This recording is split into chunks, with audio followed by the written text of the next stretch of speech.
Pwani Habari ni channel yako inayokupa habari moto moto zilizojiri hapa Pwani na kwingineko. Kaa nasi ili Jeshi la polisi mkoa Kaskazini Pemba linamshikilia mwalimu Ali Juma Pando ila Micheweni kwa tuhuma za kumpa ujauzito mwanafunzi wake anayesoma katika skuli moja huko Micheweni.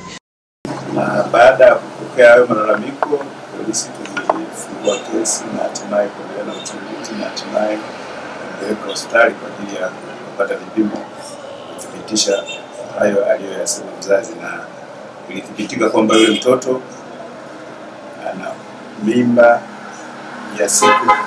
ya wiki 30 na siku 2. Kaimu kamanda wa polisi mkoa huo ambaye pia ni mkuu wa upelelezi wa makosa ya jinai Musa Mwakasula amethibitisha kukamatwa kwa mwalimu huyo na kusema uchunguzi unaendelea na atafikishwa mahakamani kujibu tuhuma zinazomkabili.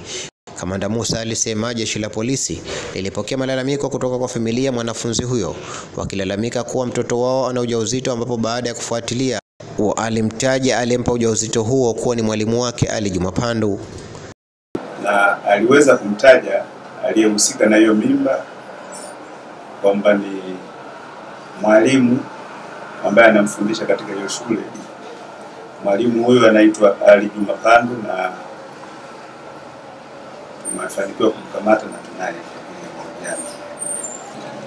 Aidha, kaimu kamanda aliwataka walimu kufuata maadili ya taaluma zao na kuhakikisha kuwalea watoto kwa misingi inayokubalika kwa kuwalinda dhidi ya vitendo viovu.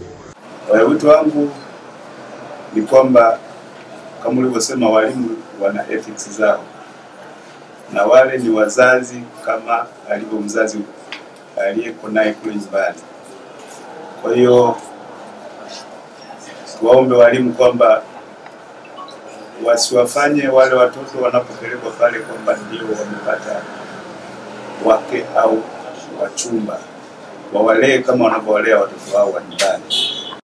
Like, kushare, kucomment na kusubscribe ili kupata zaidi kutoka hapa Pwani Habari.